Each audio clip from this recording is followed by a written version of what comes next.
My name is Markus. I am based in Mönchengladbach, Germany. That's how to pronounce it, and I can see that it's really, really hard.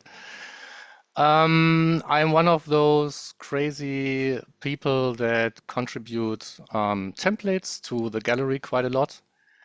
And to add to what Matteo already told you, I want to really, really encourage you to submit your own templates to the gallery.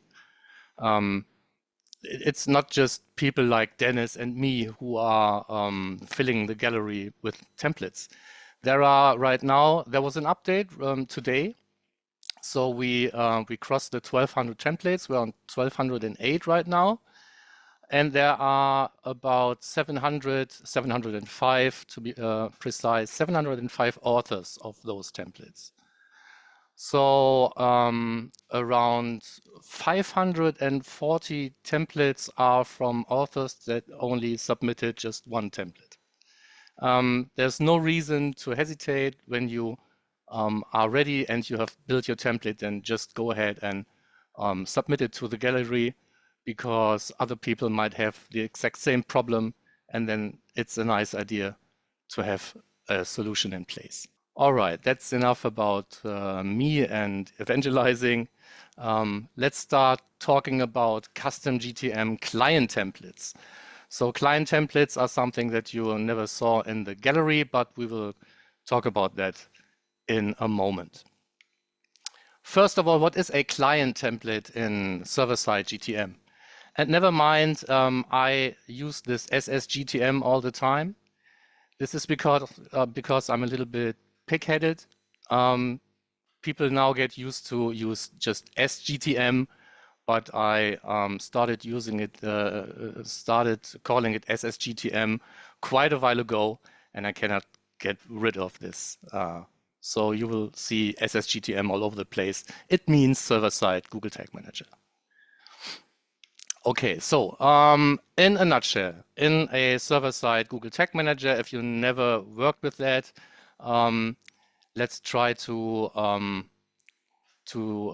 see what kind of role clients on a server-side GTM play. They are those receiving thingies in server-side GTM. So whenever a request comes to your server-side Google Tag Manager, there are a lot of clients usually, and depending on the endpoint, one or more clients would be ready to process this request. And when that happens, and a client says, "Okay, I can understand what's going on here. I can translate that into event data," then exactly that happens. So a client builds a standard event model, usually from incoming requests. And then on the other side of Google Tag Manager, there are those tags that we all know. And one or two or multiple tags might get triggered by the event and then send data out to Google Analytics, Facebook, or whatever. So this is a server-side GTM in a nutshell. You have on the receiving side clients, and on the sending side there are tags.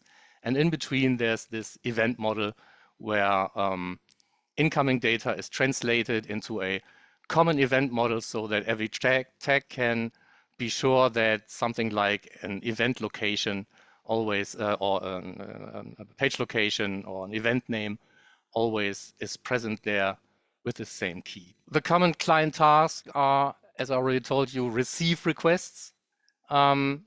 They usually operate on different endpoints. So there is a /g/collect endpoint where you can send your GA4 data, for example, and there might be other endpoints where you can get your client-side Google Tag Manager container, for example. And if there are several clients that could work on the same endpoint, then there is something like priority. So when two clients would be able to process the same request, then the one with the higher priority gets asked first if it wants to claim the request. And if it does, then it gets processed by this one. Otherwise, the next one in the chain would be asked. All right, so this is receiving requests. Then the next one is decoupling of the tags on the other side of Google Tag Manager from the incoming raw requests on the one side of Google Tag Manager.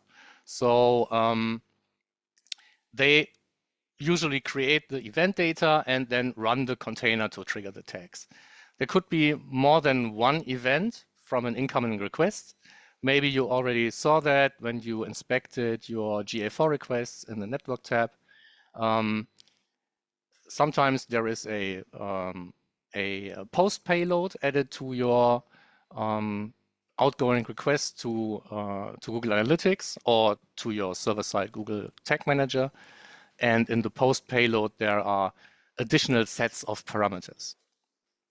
Okay, and lastly, they have to respond. So if a tag sends a response, like a pixel or something else, then the client has the task to send the response back to the source of the request. Now, if you're like me, you might wonder, why is there a thing called client living on a server? And Phil already mentioned that Google is very, very bad at naming things. And I think this is a perfect example for a very, very, very bad name, because there are so many things that clients should have been called, but now they are called clients. And I have a theory how that happens. Somebody asked in a meeting at Google how clients should have been called. And there were many, many good ideas like workers, listeners, endpoints, collectors, sensors, whatever, receivers or event processors.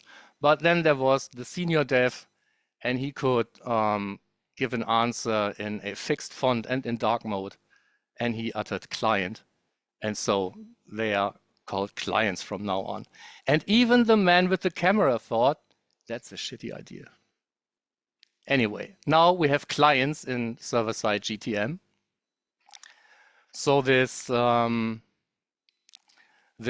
clients is one of the things that differentiates server-side GTM from a regular client-side GTM. And usually you only see 1, 2, maybe 3 clients installed there, and not all those that other stuff that is living here in this screenshot. Because if you add a new client, you can choose between these options. So there's Google Analytics, there's the Google Tag Manager web container, and there's measurement protocol. You can basically forget about the universal stuff. So there's 3 types of clients that you might find in a regular Google Tag Manager container. And to make it even harder to add a new client, they are not part of the community template gallery. So if you want to add something server-side for your Google Tag Manager container, you can pick between tags and variables just like in a client-side container, but there are no clients available. I can only guess why this is the case, but basically I think it's because Google wants you to not do anything else in the browser except for GTag tagging. So using GA4 requests as an incoming signal for your server-side Google Tag Manager is the way to go if you ask Google. But we can see if there are alternatives available, and if or why it is hard to really replace GTag in the browser, and maybe the Google Analytics GA4 client in server-side GTM as well. So if you never saw event data, this is how event data looks like when a collect request comes in and there's a page view in there. Then the client creates a page view event, and this is all the event data. There are the client hints and all that architecture stuff. And above that, there are things like page location, page referrer, page title, and screen resolution, and all the other good things that the browser has sent to your endpoint. And the idea is that a page location always has a key called page location, and a page title always has a key like page title. So with only these 4 elements of the event model, you could easily feed things like plausible, for example. If you fire a plausible tag, then you don't need much more than only these 4 items. All right, so this is how clients work inside a server-side Google Tag Manager and what they are good for, basically. Then in the next step, let's compare a bit what happens to a GA4 request when it passes a server-side Google Tag Manager. You might ask yourself, will they be the same after passing server-side Google Tag Manager? And the simple answer is no. There are several reasons for that. The most important one is that there are some parameters, incoming parameters, that are only meant for server-side Google Tag Manager to know something about the region and other things, and where to send the request finally. And the client ID, for example. So usually if you have a server-side Google Tag Manager, you have a server-managed client ID, which means that there is a HTTP-only cookie that only the server can read, and where you have an alternative version of the client ID. That's usually part of the request, of the incoming request, and also lives inside the _GA cookie, as you might know. So the first difference that is obvious is the other client ID. But there are some other things. So if you want to go and inspect the difference between those 2 requests, incoming and outgoing yourself, there's a link to a diff. You will get a link to the slides at the end. And I think if you fill out the speaker form, you will get them as well. So please fill out the speaker form and then you get the link to the diff. Next thing, at least I was asking myself, is what happened if Google adds a new parameter? Because that is basically happening all the time. There are new parameters in the context of consent and all those new regulations popping up all over the place.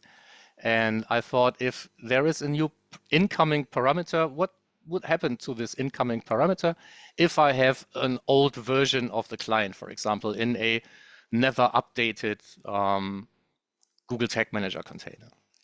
So I added a incoming parameter and another one, I guess. And what was happening is the outgoing request just repeats this parameter. So even if an incoming Google Analytics request just gets transformed into event data, and then from a GA4 tag gets transformed back into a GA4 request, there are differences. And the way the client works is that when new parameters arise, they are just handed over to the tag, and the tag then adds them to the outgoing request without knowing what they're good for. Google does that with X fields. So whenever there's something that is not part of the basic common event model, something that only your service is caring about, for example, then there are a lot of X minus GA minus something fields.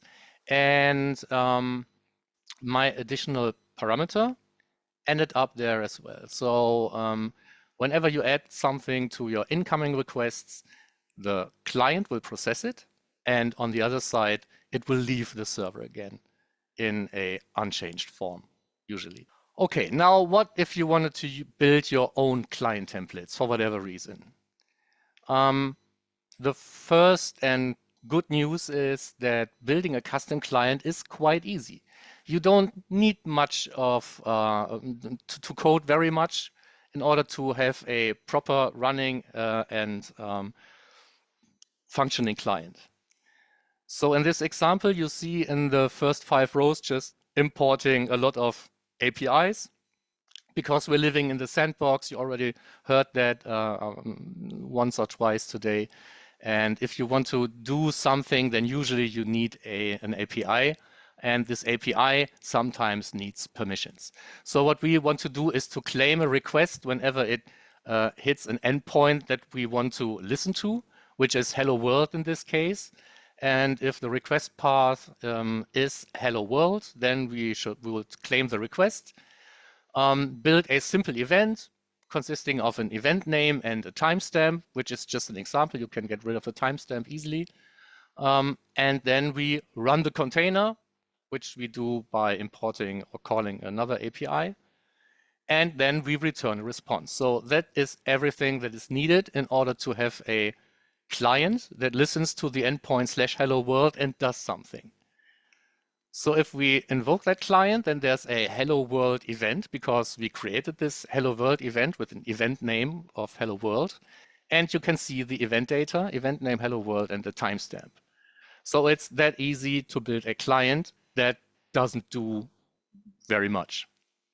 But if you think of any proprietary format where you want to send in information, and maybe you want to make it very, very easy for your client to process all those information. Then you could think of a client that just takes all the parameters and creates an event model that includes all those parameter keys and values. So if you wanted to build something like that, it's just as easy as this. It's even less code than the first example. So we this time take another endpoint address like param_demo. We claim the request. We get all the request query parameters using a simple API call. So every query parameter that is incoming will get processed, and we run the container and populating the event model with only these parameters. And this is what happens. If we call the example URL above, then the client claims the request and the event data will hold all the information we send in as parameters. If you now think of, well, parameters don't have to be the same name as they have inside the event model, or they don't have to be get parameters, but could be a post payload. Accessing post payload or translating parameters into or changing key names is really trivial. So building your own client that claims your own incoming format is something that you can do in a couple of hours, including testing and sending the information to your endpoint and all that stuff. So it's not that hard.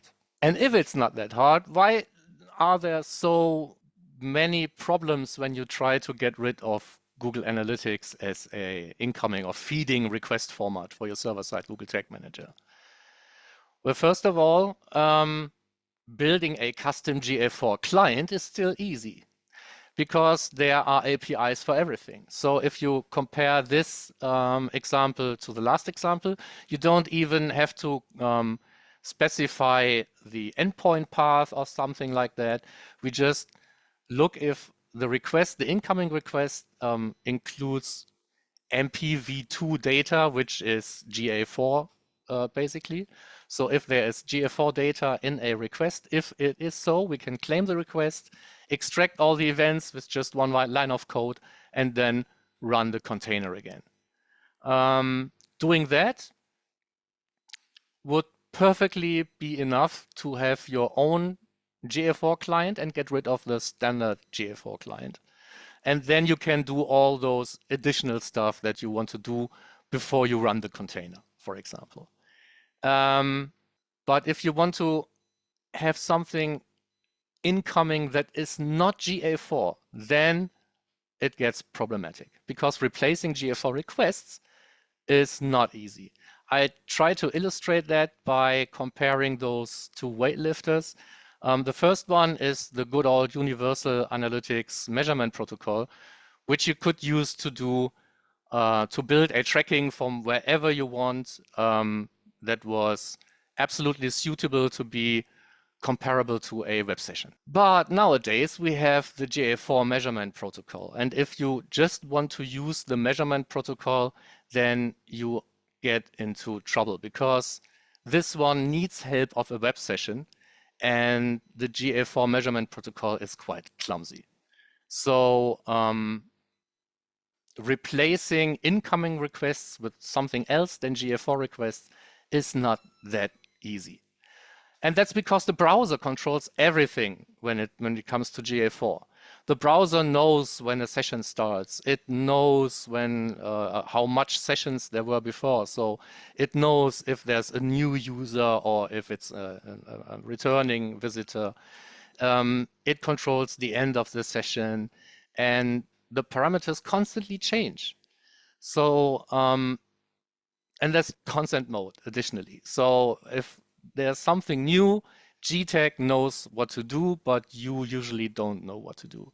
So running GA4 on a non-GA4 request stream is not very pleasant.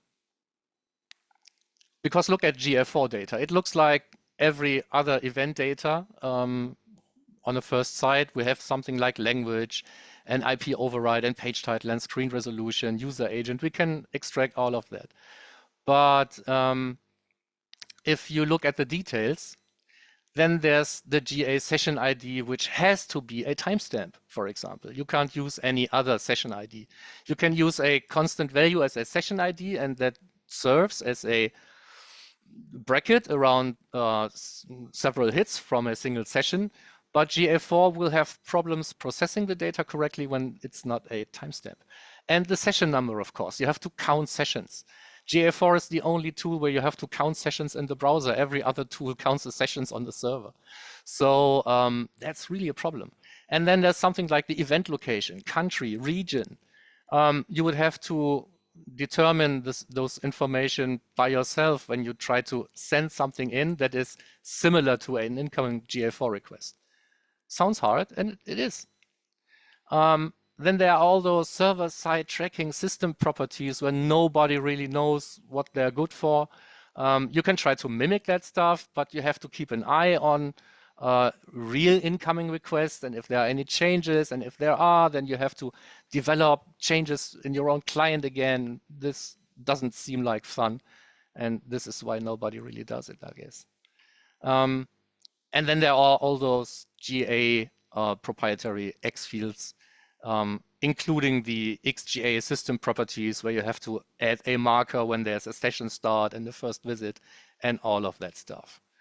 So I wouldn't advise to try to use something other incoming than GA4 requests if you really want to have the full experience on the server and if you want to feed a Google Ads account, for example, with your data.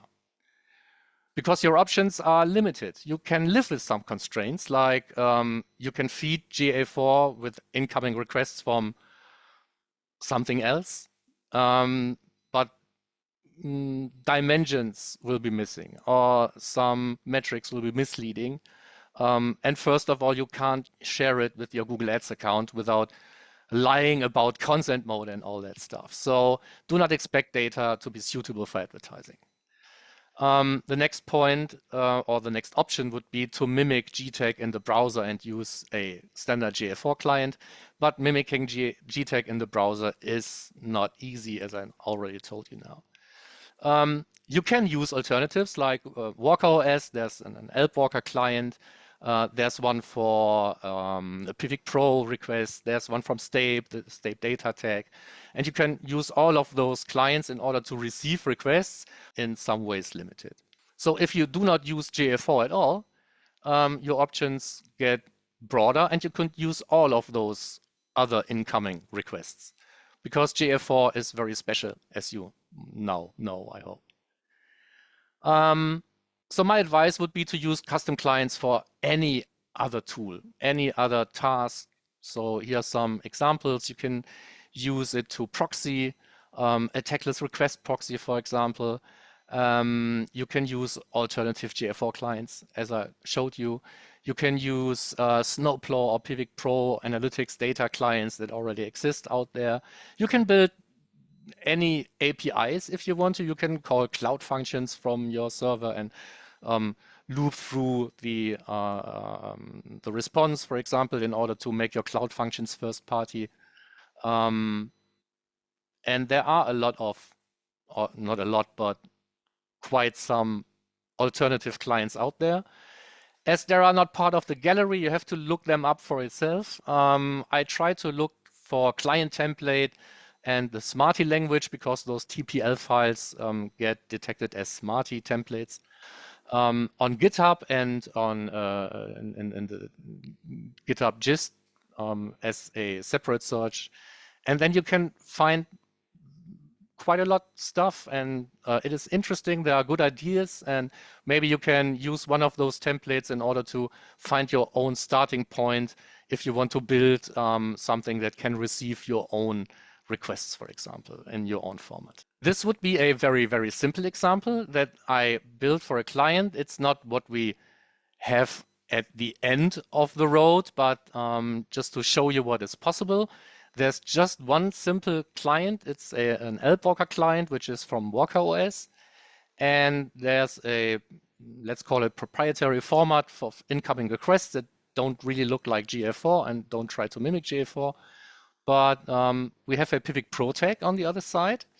And we have just added one single transformation in order to translate the incoming e-commerce event names into Pivot Pro event names.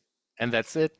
And with that, we were able to feed Pivot Pro without having Pivot Pro on the website at all, without having GA4 on the website at all. And now we can process incoming requests with or without consent. We can store them directly to BigQuery, and we can do very, very much things, but not really feed GA4 in a meaningful manner. Okay, so some custom client tips at the end of the presentation part, and then maybe I have some time left to show you briefly a short demo of the minimal clients that we already saw. All right, for the tips, something that is good to know is that you should always return a response because there is more than just a status code. Think of a GA4 tag that wants to instruct the browser to send a third-party request, which really happens.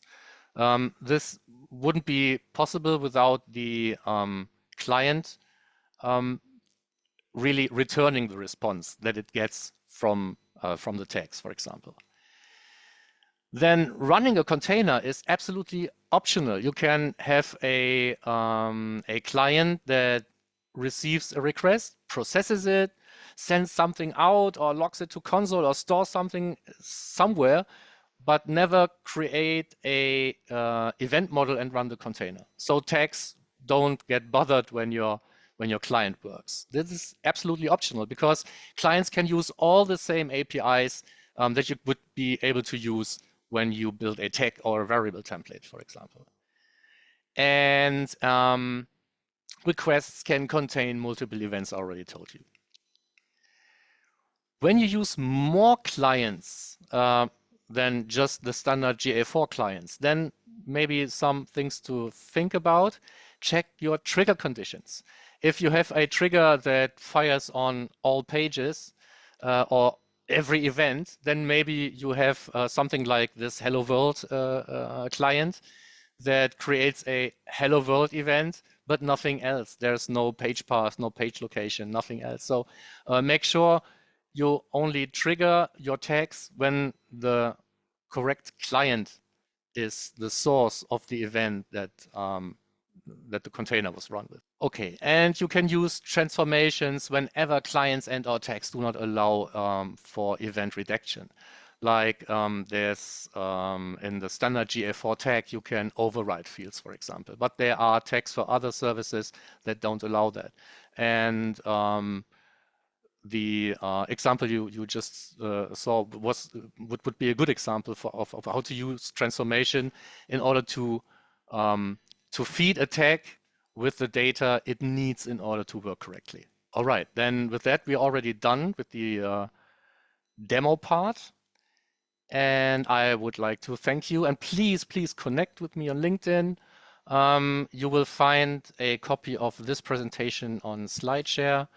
And there is a German podcast and a German YouTube channel. So if you don't, or if you can't do anything with German language, then I guess those links are nothing for you. But maybe this link is something for you.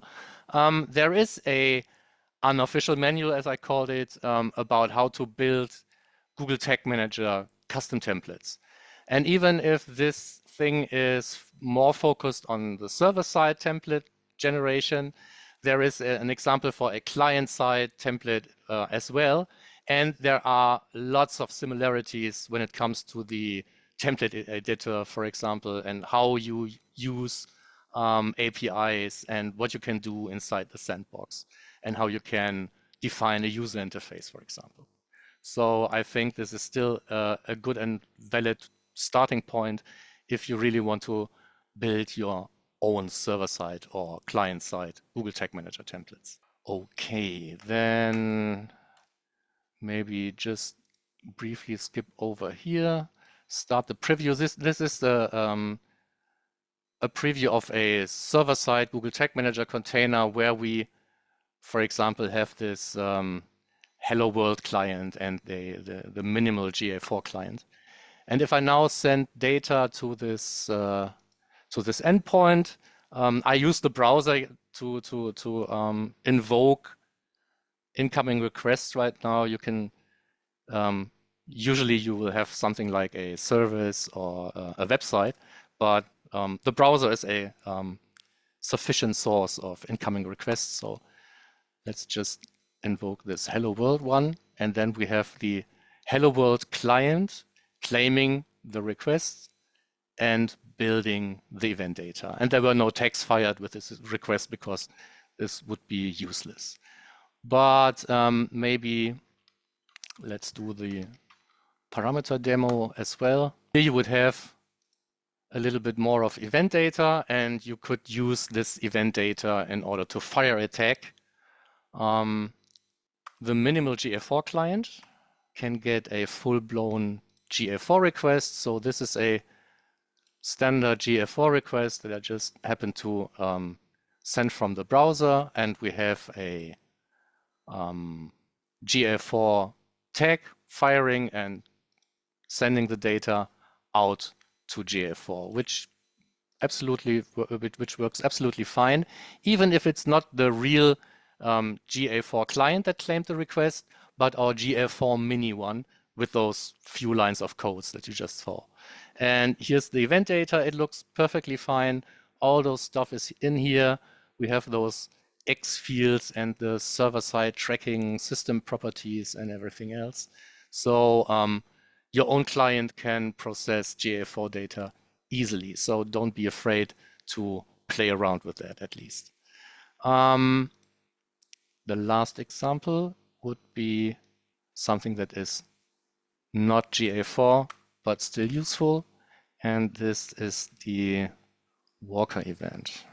So I'll send this incoming requests to a Walker OS endpoint, which is called elbwalker. And here as a parameter, I send a standard Walker OS event. So this gets claimed by the elbwalker client. It creates event data. And from this event data, we fire a Pivik Pro server-side tag. And now hopefully we can see that in the real-time debugger coming in. Here we go. This is the incoming Walker event. And if we mimic a second page view, we will see this here coming in again. So you can feed your analytics when it's not Google Analytics without using GA4 requests, and this all with help from custom GTM client templates. All right, then that's it. I'll stop sharing. And I hope there are some questions in there. Phil, could you help me out? Any questions? Yeah. I was just asking attendees to post a question. What with your the podcast that you were on? What was the last topic you did on your podcast? It was efficient tech management. So it was Okay. about how to use a multi-container or a multi-site container, for example, how to get rid of bloated JavaScript using templates, for example. So there was some template stuff in there as well. Oh, nice. That's relevant. So Sam has asked, what's your favorite sandbox API and why? Well, if it's about server-side Google Tag Manager, then the favorite one is maybe the one that you use to send requests, because that is what you basically do whenever you build a template for an additional service that should be fed by server-side Google Tag Manager. Then you will have to gather information from the incoming event data, maybe some header information, the IP address and all that stuff. And then you have to transform it, and then you have to send it out, because that's what it's all about, having your own endpoint. So without having the ability to send out information, the sandbox would basically be useless. But the one that I find the most strange one is the send pixel from browser API. So a tag on the server can instruct GTag to send a request to a third-party endpoint in order to get double-click cookies into the browser, for example. So this is something that is really, really strange, and you wouldn't expect that something like that really to exist. And before I saw this API, I never had the idea that you could instruct GTag in the response of the request it sends with the tracking data to send a tracking request, a third-party request. I thought that was really strange. Yeah, that is kind of yeah, because you think the server side why would it call a client-side function, go and fetch something else? Yeah, but you like, can't get third-party cookies in the browser that way, because and this is the way this is the only reason why this API exists. So as long as there are third-party cookies, we will see tags use this API in order to collect third-party information in the browser. Cool. So with your GTM book kind of guide, Alina's just asked if it could be translated to English. Well, it is an English one. Oh, okay. There is an English translation and the German ebook. Okay. So the link should lead you to the English one. If it doesn't, then a click on the flag, and then the landing page will change. Okay. Yeah. Yeah, I see. It's embedded on that page, but it's in English. Okay. Yeah. Then I picked the wrong link. Sorry for that. I think it's, or maybe the top navigation's in German. Maybe that's why I mean, do you see with server side and client side, because it's kind of like, it's a bit like with consent mode that's sort of bolted onto GTM, and then server side is kind of bolted on it. It almost, for me, it feels like there's too many kind of pieces in the chain now. I don't know whether you think things are gonna, well, like, there is a piece to be added to the chain in form of a privacy sandbox right now. So when I started using server-side Google Tag Manager, I was one of those one stream to rule them all guys. Just execute GTag in the browser, feed the server, and then from there feed Facebook, Carpi, and maybe Pivik Pro or Plausible or Matomo or whatever with this one incoming request stream. But then there were things like send pixel from the browser. And if you think about when third-party cookies really go away, and you need access to the privacy sandbox. The privacy sandbox lives inside the browser, so getting rid of the browser completely is a futile exercise if you want to create data that is suitable for advertising.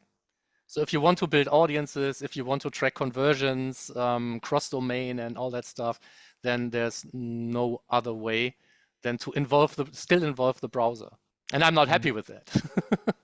Yeah. Yeah, I mean, there's not enough there's not enough standardization within the browsers for either like user data in the controls around that, and so I guess there's no other option, like you say, at the moment. I found the Privacy Sandbox Chrome plugin particularly interesting when I was looking at all the stuff that's being set, because it shows third-party cookies and also does the categories, and that calls the sandbox Privacy Sandbox API. Although I did know, I thought the Privacy Sandbox, I'm not sure, because I know Google originally was going to develop that, then it went quiet, and then so I'm not exactly sure whether if that's going ahead or not, or maybe but okay. But if Google's plans really work, then the privacy sandbox will be the legitimate successor of third-party cookies. But I don't see that happening either. One interesting question was if I ever successfully created a cookieless GA4 setup, and the sad answer is yes. But detecting if there is a session start without having something like persistence is really hard. So you will have false positives. You will have more session starts and first visits than real users and all that. So it's not really a good way to go. Brilliant. Thank you so much for doing a talk for us again, Markus. And I've just put the speaker feedback link into chat, so people could fill that in, give you feedback, and so share the love. And also the slides that you mentioned, they're on that thank you page.